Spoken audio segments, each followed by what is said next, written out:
নুৰুল হুদা এজন বিধায়ক আৰু যে একদম নতুন বিধায়ক তেনেকুৱা নহয়, এজন পুৰণি বিধায়ক।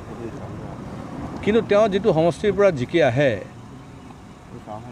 সকলোৱে আমি জানো যে তেওঁৰ যিসকল ভোটাৰ তেওঁলোকে সন্দেহযুক্ত মানুহ।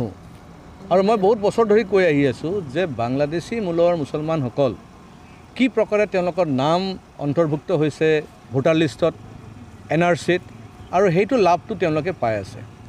কংগ্ৰেছ পাৰ্টি ইণ্ডিপেণ্ডেঞ্চৰ পিছৰ পৰাই তেওঁলোকে মুছলমান তোষণৰ কাৰণে তেওঁলোকে তেওঁলোকৰ পাৰ্টি আগবাঢ়ি আহি আছিলে। আজিও তেওঁলোকে হৈছে মুছলিম বেছ পাৰ্টি গোটেই ভাৰতবৰ্ষত। অসমৰ ক্ষেত্ৰত দুটা ভাগ আছে, AUDF আৰু কংগ্ৰেছ, কিন্তু গোটেই ভাৰতবৰ্ষত যদি চায় তো মুছলমানসকলৰ পাৰ্টি বুলি ক'লে কংগ্ৰেছ পাৰ্টিয়ে হয়।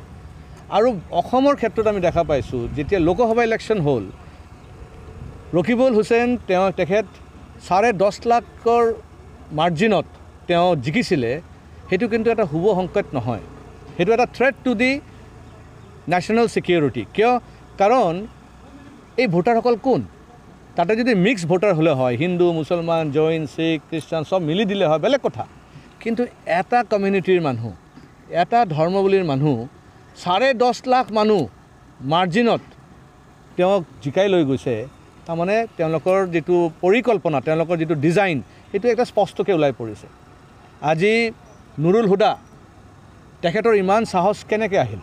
কাৰণ তেওঁ দেখা পাইছে যে অসম এতিয়া সেইটো গতিত চলি আছে। অসমৰ হাজাৰ হাজাৰ বিঘা মাটি, সত্ৰৰ মাটি বাংলাদেশী মুছলমানৰ কবলত গুচি গ'ল। আমাৰ বনাঞ্চল অঞ্চল যিমান চৰকাৰী মাটি আছে তেওঁলোকে ভালকৈ জানে ক'ত বহিব লাগিব, ৰাতিৰ ভিতৰত গৈ বহি দিব।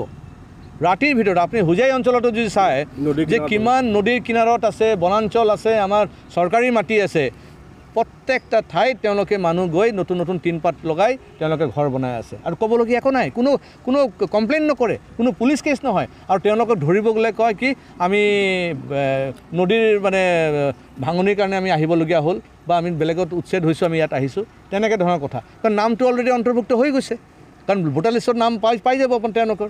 সেইকাৰণে আজি যিটো অসমৰ পৰিস্থিতি, এইটো সঁচাকৈ চিন্তনীয় বিষয়। এইটো এটা নেশ্যনেল ছিকিউৰিটি থ্ৰেট এটা বুলি মই ভাবোঁ। আৰু নেশ্যনেল ইণ্ডিয়া গভৰ্ণমেণ্ট, ভাৰত চৰকাৰ ইয়াক কিন্তু ছিৰিয়াছলি ল'ব লাগে।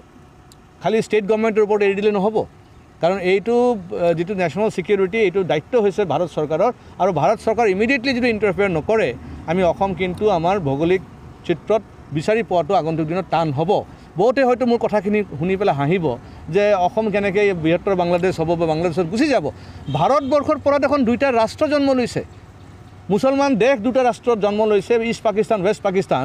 1947ত যদি দুটা মুছলমান ৰাষ্ট্ৰ জন্ম ল'ব পাৰিছে ভাৰতবৰ্ষৰ পৰা, তো আজি কিয় ভাৰতবৰ্ষৰ পৰা আৰু এটা নতুন বাংলাদেশ হ'ব নোৱাৰে?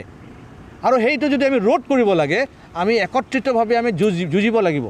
আজি যদি ইমান সাহস হৈ গ'ল নুৰুল হুদাৰ যে আমাৰ এছেম্বলিৰ ডেপুটি স্পীকাৰৰ ওপৰতে তেওঁ হাত উঠাব পাৰে, তেওঁ প্ৰহাৰ কৰিব পাৰে, তেওঁৰ হাতৰ ফ্ৰেকচাৰ কৰিব পাৰে, তেতিয়া আপুনি ভাবি ল'ব পাৰে যে যিসকল মুছলিম অঞ্চল আছে, য'ত মুছলিম মেজৰিটি অঞ্চল আছে, তাত হিন্দুসকলে কেনেকৈ বাস কৰি আছে।